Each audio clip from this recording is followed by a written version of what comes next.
Hi, and welcome to Body Reconnect, where I help you learn to listen to the signs and signals your body sends you every day, begging you to course correct and make changes in order to live your best, healthiest life.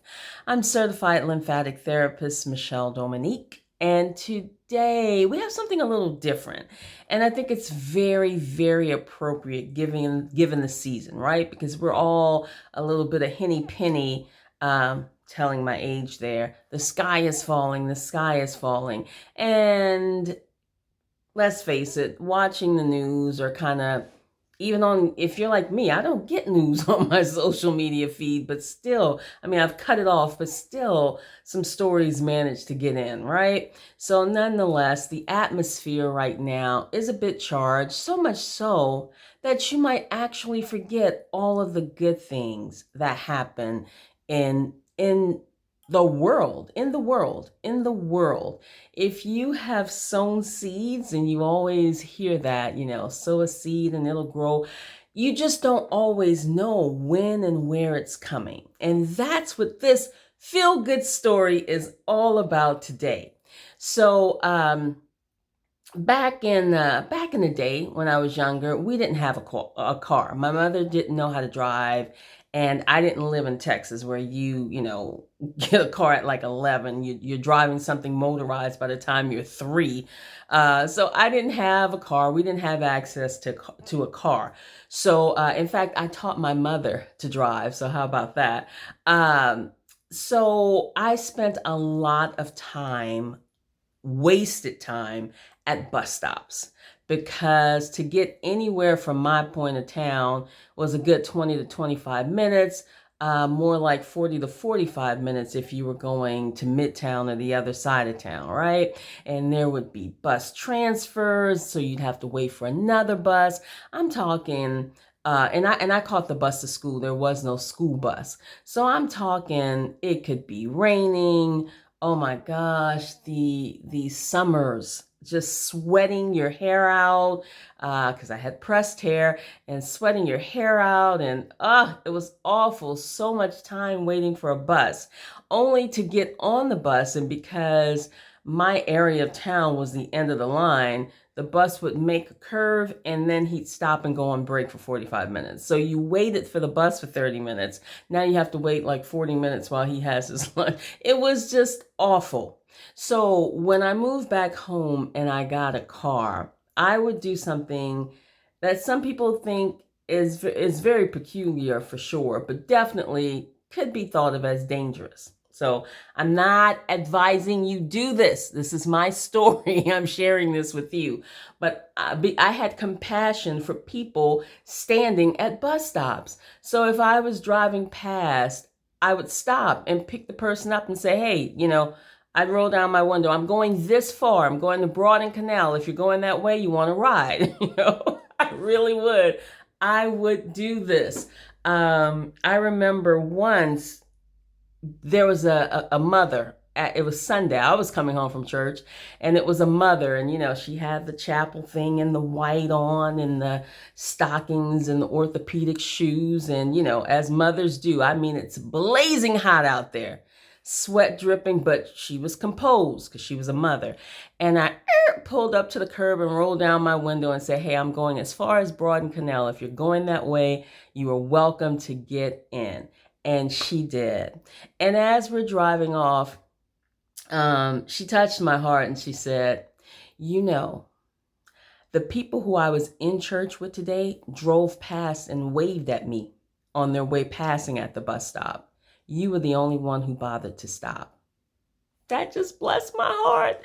So nonetheless, over the years, I have done this. In fact, the last time, no, it wasn't the last time. The last time was last year. I saw a kid he had to be going to the McDonald's, and we don't have buses here. And poor thing, he was sweating when I was going, and then I was coming back. He had taken his shirt off and was walking faster because I guess he realized he was going to be late. So I turned around and gave him a ride to the bus stop, to the McDonald's, and he was very, very grateful. I don't know these people. There's a prompting, and I respond. Now stick with me till the end on this one. about 20, she's 20 now, about 6 years ago, maybe 5 or 6 years ago, my daughter was in the car. She'd never seen me do this before. We were driving to, I'll never forget, we were doing a quick spring break trip or something to Arkansas. We were going to Hot Springs. She loved going there. So we're on the road, and I could see somebody pulled over on the side this is a highway. So, you're going highway speed. But what I then noticed was I saw a little 1, 2-year-old walking around the car, and I was like, what is going on? So I pull over on the side and proceed to back up because I'm going fast, so I'm at least a mile from them now. And my daughter's like, what are you doing? It's like, somebody's in distress here.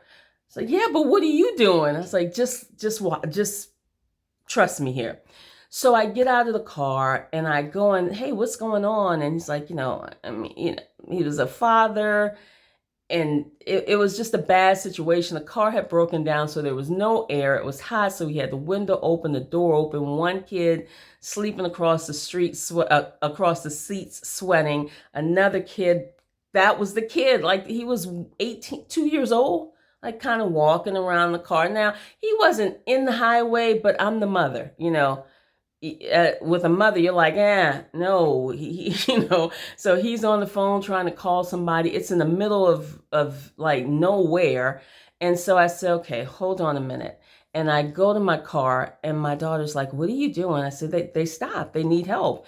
So I got water, and when I told her what I was doing, it was so awesome because all the snacks that we had packed, because we were halfway there at that point, she's like, give them this, and the kids could use this. And, so we just compiled a bag of treats and water and all of that stuff. And I brought it back to him because he really needed it, right? He needed it more than we did.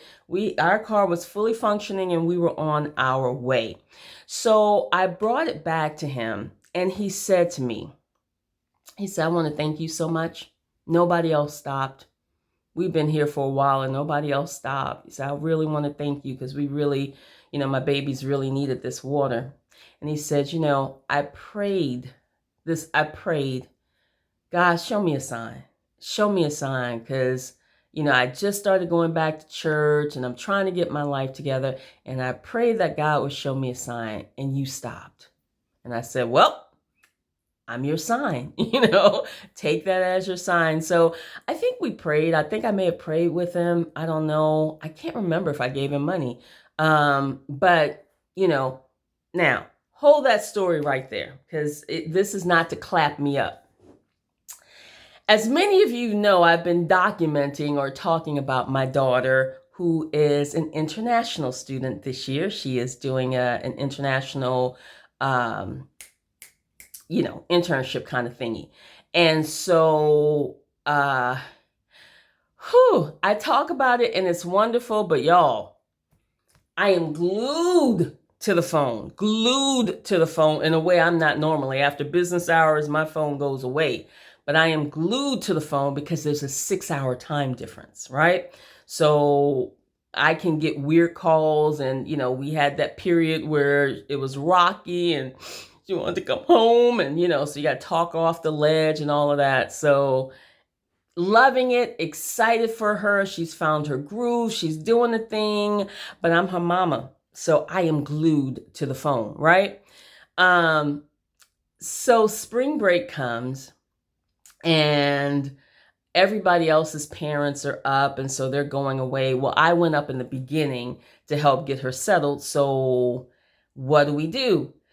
So she decided, well, I am this close to Paris, France.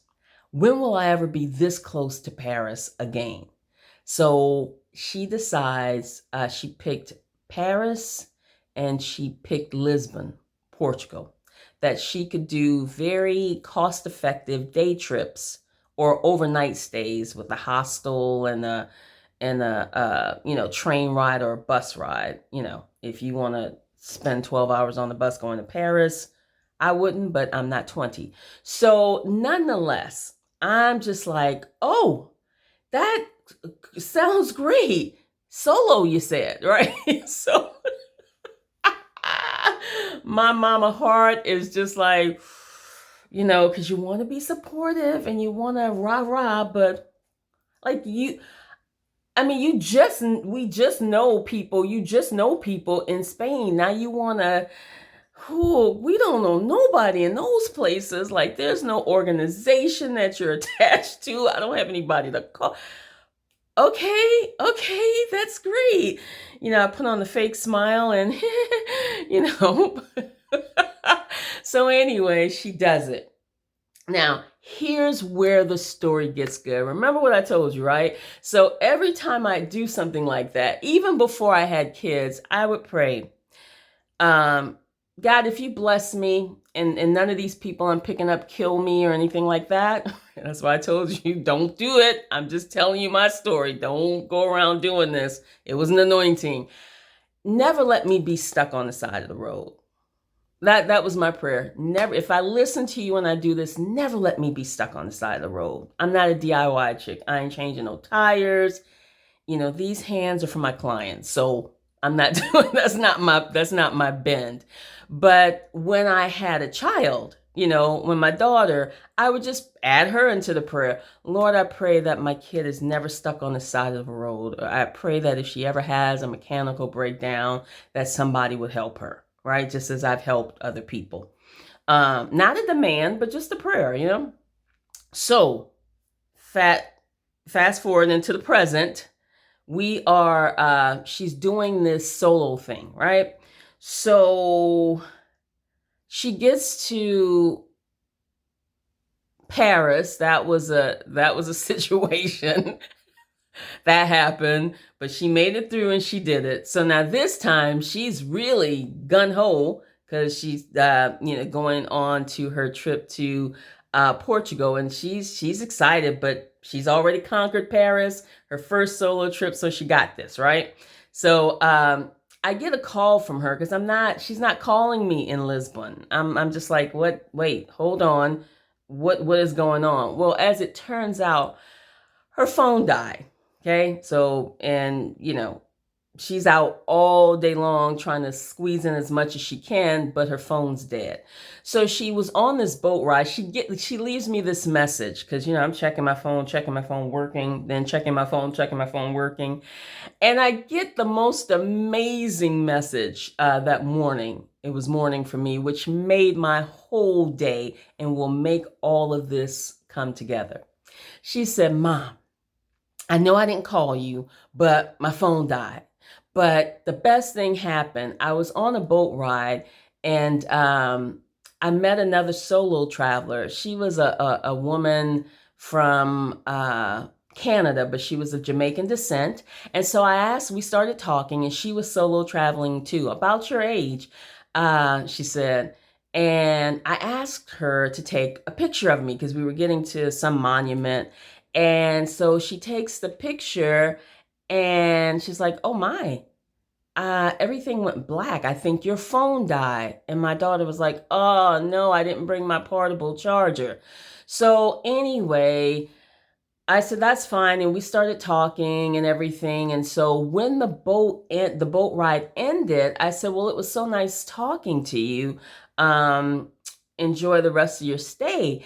And to my surprise, she said to me, this is my daughter, the lady said to her, ma'am, no, I'm going to make sure you get home. How are you going to get home? You don't have a phone, And my daughter says, well, I wrote down the number to the address to the hotel, so I'll just see if I can find a cab stand, and at least I have the address. And this woman said to her, no, you will not.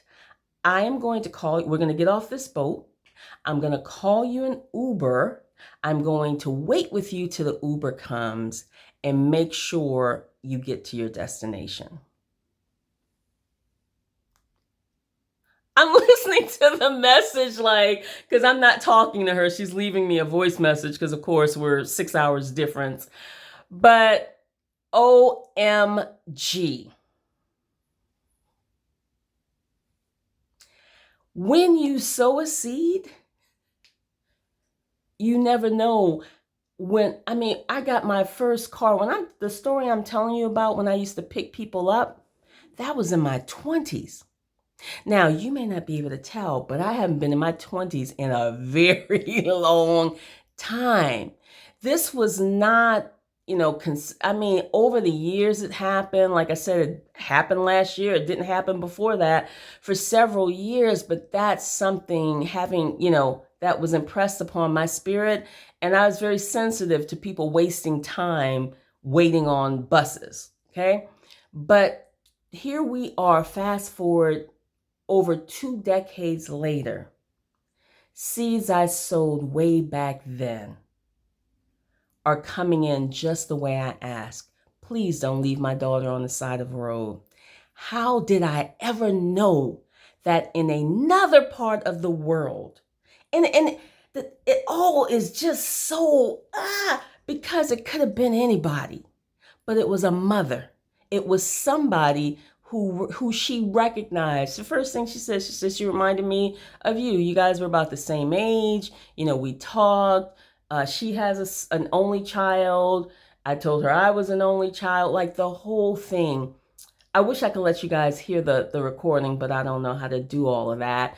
But I just sat and I was in awe. In awe. She didn't know my kid. She could have been like, later, but she didn't. She could have just called the Uber, but she didn't. She went the extra mile to make sure that my kid, a kid she had never met before and who could not repay her in any way, was taken care of. That's your feel-good story for the day. Don't get caught up in and this is now with everything that's going on, right? Don't get caught up in all of that. Don't get caught up in all of that. There are good people everywhere who are still, just like you and me, doing good things for other human beings. Don't get caught up in the craziness. Take this viral. We got a whole lot of other stuff going viral. Viral this. However y'all do that, click and like, send and share, all of the things. Let this be encouragement to you. 1, that good is still happening in the world. And 2, those seeds that you sowed, you don't know when they're coming, but I feel resolute in telling you they will come. And it might not be to you. That seed didn't come back to me. That came to my seed. That blessing went to the fruit of my womb. Amazing. Absolutely amazing. I hope you have a terrific day. Like I said, be sure to like and share. And just remember, there's still good in the world, even right now. So don't get caught up in the crazy. Until next time.